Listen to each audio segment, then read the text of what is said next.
AITA for thinking about ending things because he assumes his daughter will get all my stuff. We officially broke up today, and it was hard to even finish a sentence. He kept interrupting me every few seconds and spent half the time in denial. I picked a small public restaurant to avoid drama. I tried to be respectful, but still wanted to express how uneasy I felt about his behavior. When I brought it up, he tried brushing it off. When I pushed, he evaded everything. I reminded him that as a single mom, my kids are my priority. Their needs come first, and I have to think long term. I brought up some things people commented on in my last post, things I hadn't said out loud before, like what would happen if I died?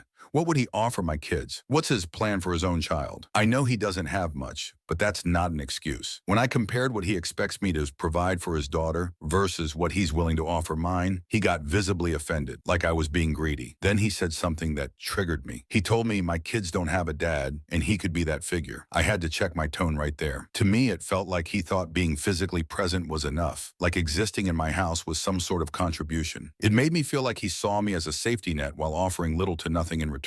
I told him I needed to break up, and he got up and left the table. I thought he stormed off, but he came back a few minutes later and claimed he just went to the restroom. I told him I can't share my life with someone who acts like a gold digger. Even if I wanted to forget everything, I could never go back after seeing how entitled and dishonest his behavior is. Then came the guilt trip. He said he was sorry if he offended me, and that I tricked and betrayed him. That break should be for reflection, not abandonment. That my decision would affect his daughter, who apparently liked me a lot. I told him I'd be open to saying goodbye to her if he was okay with it. He said, "No, F you don't get to say anything to her." That stung. Then he said I was caught up in my mainstream life. A low blow, since I've worked my A off to be financially stable after years of struggling. He told me to go suck my coworkers' dicks, then immediately apologized. I told him I wasn't surprised by his gross comment, that it just confirmed what I suspected, that he thinks S fixes everything. I told him that men like him are exactly the kind I'm learning to avoid. Hobosexuals, freeloaders, insincere users. I told him I'll never date someone financially unstable again. This has been a huge, necessary lesson. I wish I could say I left him sitting there, but no, he left first. Right after I reached for my bag to pay for my food, he rushed to grab his backpack and walked out fast. I blocked him on everything. He never had a key or stayed over, but I still changed my locks to be safe. He later called a mutual friend to vent and tried to make me out as the bad guy, but she told him she needed to hear my side before taking his. When I explained, she told me she wasn't surprised and that people in our circle had noticed how lopsided the relationship was, how he inserted himself into conversations about success when he's never followed through on anything in 16 years. So that's my update. I blocked him everywhere. No contact, no looking back.